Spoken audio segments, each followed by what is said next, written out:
What if I told you that exposing the truth could cost you your job, your freedom, or even your life?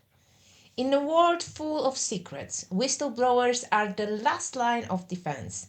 But who's protecting them?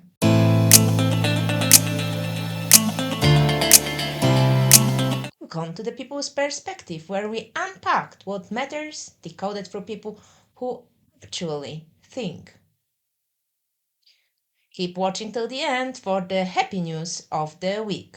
Last week we talked about chemtrails and their effect on our planet and our health. We briefly introduced whistleblowers Rosalind Patterson and Kristen Meghan. Like many others, such as Edward Snowden or Chelsea Manning, they were ridiculed and ostracized for bravely spilling the tea on what can be described as the very last suspicious, if not outright illegal, government activity. I also showed you part of the statement by Kristen Meghan, which I will link in this episode description below as well. Please watch it as it's very powerful statement on chemtrails. She emphasized that although whistleblowers should be protected, in reality, their lives often become ones of sacrifice. That inspired me to talk more deeply about whistleblowers. Without them, we wouldn't just have fewer topics to explore on this channel, but as well as citizens who will be far less informed about what our governments are actually doing. In this episode, we will dive into important questions. Who are whistleblowers? What protections do they have? And what does the reality look like? I've also decided to create a series on this topic where we will highlight people like Julian Assange, Edward Snowden, and of course Kristen Meghan, who inspired this idea. Please don't forget to comment below, tell me who would you like you to hear about first, and share any other whistleblowers you know of, especially lesser known ones who deserve more attention. I also know some stories from Poland. If you are interested, I could prepare an episode about them and maybe even find something from Switzerland. What do you think? Are there whistleblowers in Switzerland? Start, as usual, with the term whistleblower. The first usage dates back to the 19th century. People would literally whistle in the street to alert others about crime being committed or someone cheating in the game. Whistleblower was also connected to policemen, who used whistle to communicate with fellow officers to alert the public. And of course, referees were called that since they blow a whistle during the game. The modern meaning and spelling came into use. The modern meaning and spelling came into use in the 60s and 70s. That's when lawyer and activist Ralph Nader began using the term whistleblower instead of informer or snitch to avoid negative connections associated with those words. Despite the global importance of whistleblower, there is no single international law that fully protects them. Organizations like United Nations, the OECD, and the Council of Europe recommended protecting whistleblowers, but those are just guidelines, soft law. It only matters if individual countries choose to implement it, and many haven't. Now, the United States actually leads in this area. It has several laws that protect whistleblowers depending on context. Federal employees, for example, are covered under the Whistleblower Protection Act. If you report financial fraud at a major corporation, you might be protected under so-called Sarbanes-Oxley or Dodd-Frank Act. And here is an interesting fact. Under certain laws like the False Claim Act, whistleblowers can even receive a share of the recovered funds. That's right. If you expose fraud against the government, you could be rewarded millions. But if that loss exists, what is Edward Snowden still doing in Russia without his passport to ever leave that country?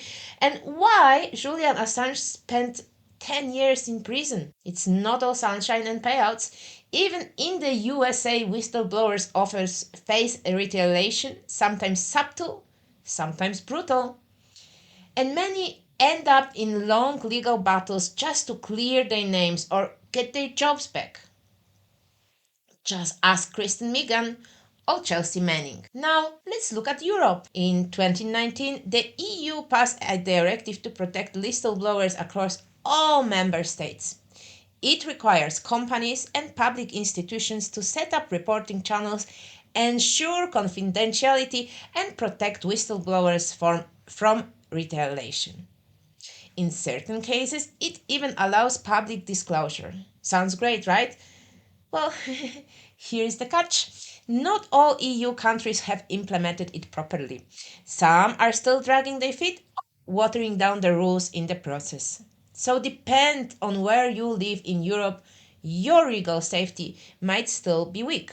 And then we come to Switzerland, a country known for its banks, neutrality, and ironically, a strong sense of discretion. Unfortunately, that discretion extends to whistleblowers too. There is no comprehensive law protecting those who speak out. If you report wrongdoing, even if you are morally and socially right, you can be fired. You may even be sued. Courts expect you to report problems internally first, then to the authorities, and only as a last resort to the public. Otherwise, you risk being seen as disloyal or even dangerous. Several whistleblower protection laws have been proposed in Switzerland and repeatedly rejected. The message: keep everything behind closed doors. So, what does it all mean? It means that in many places, whistleblowing is an act of courage and a huge risk.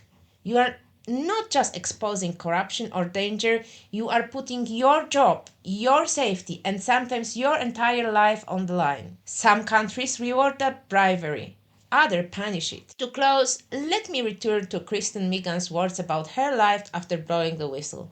It's a reminder of the real cost many whistleblowers face. There's a whole career field of people that work in bioenvironmental engineering. A lot of those people were told, do not talk to me.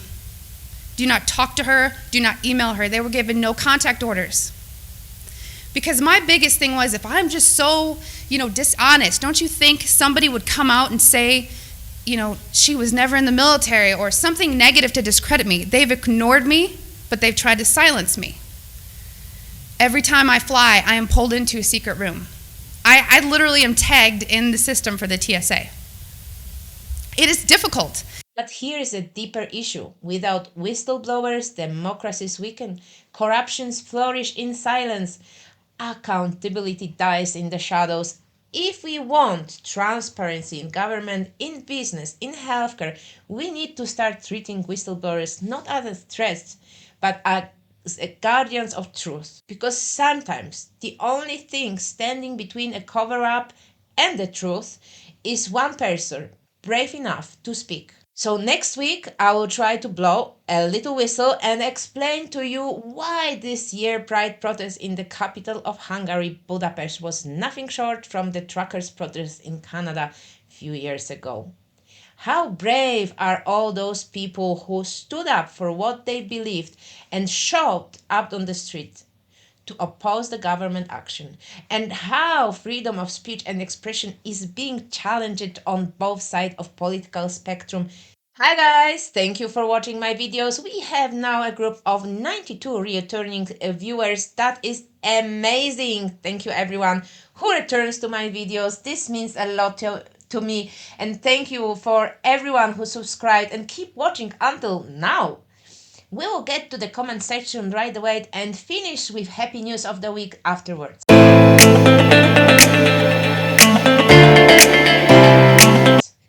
Firstly, please hear from DLeon0902. He says, Florida Governor DeSantis just put down a law making this illegal.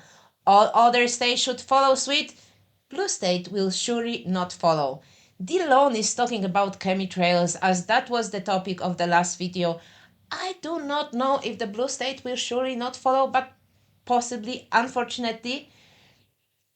Anyway, this is a great that someone reacted by making such an action and spreading chemicals into the sky illegal, and hopefully more like this will follow. Next, we get to NGC Cat's Eye. She says, "Hooray for heroes!" So, if you're just listening, Cat's Eye wrote first three letters from the word hero, HER with capital letters, showing the feminine part of the word hero. And this is from the last week Happy News, where we talked about 4-year-old Kinder Bradley who saved her teacher. Cat's Eye also suggested we should take onto the agenda the topic of crop cycles. If someone else is interested in that topic, please let me know. I was already thinking about it myself, as there is fascinating documentary from Poland where physics from Poznań University are researching this matter, and oh boy, they have some interesting stuff to talk about it, UFO included.